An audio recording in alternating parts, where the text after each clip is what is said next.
A story comes alive when you find your place in it.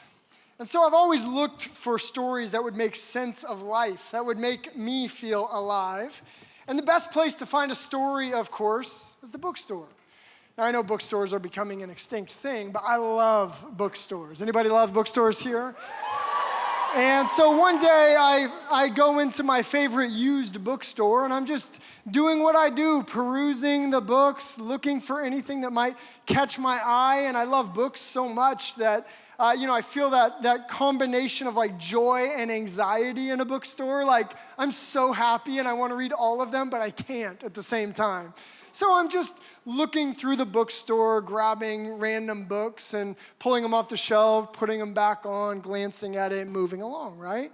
And then I come by this book and I grab it, and it's a book called The Artist of the Beautiful. It's by J.D. Landis. I've never heard of the author. I don't know why I grabbed it, Artist of the Beautiful. It kind of sounds cheesy to me, I don't know. But I grabbed the book and, so I flip it over and start looking at the back and let's see what this is about. And what I read on the back of it, it says, "The fate of Swift River Valley holds a strange fascination for 17-year-old Syriana Renway, our wayward student obsessed with life and the work of poet Emily Dickinson." I'm like, pretty lame. Like, I'm not really into it, let me just read a little bit more and see what else it says. It goes on, it says, "In the small hamlet of Greenwich Village, abandoned, beautiful, doomed, Syriana takes a job tutoring a minister's son." So again, I'm like, boring. I'm not into it. Like, it mentioned a minister's son. Maybe there's some themes of faith, but I'm like, no, I'm just gonna put this book back and move on. But as I'm putting the book back in the shelf, I look down again and catch the next sentence, and it says this: "A man of deep faith, Jeremy Treat, strives to instill hope." What?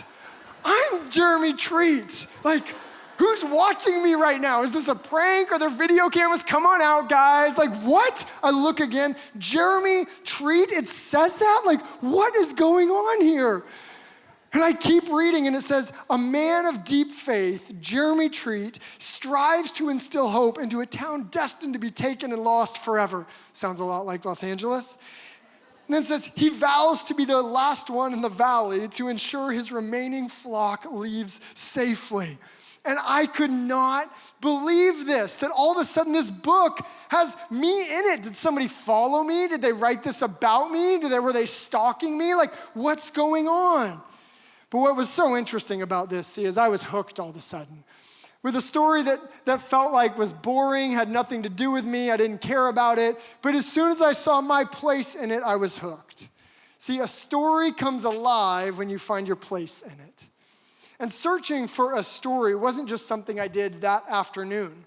In my life, I've always been looking for a story to live by. As a kid in Alaska, I looked for stories in nature. As a teenager in Seattle, I looked for stories in sports. In my 20s in Chicago, I looked for stories in ambition. As an adult in Los Angeles, I looked for stories that make sense of the complexity of life.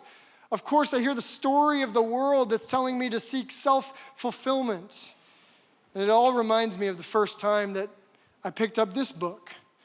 It looked kind of boring. Honestly, like old stories, different culture. Didn't really understand anything from it.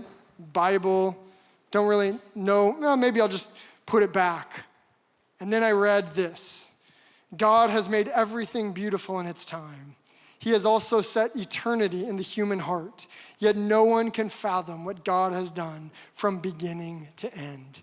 And I was hooked. That's my story. That's who I am. A story comes alive when you find your place in it. Discover who you're called to be at Biola University, a leading Christ-centered university in Los Angeles, with programs on campus and online. Subscribe for more of our videos and learn more at biola.edu.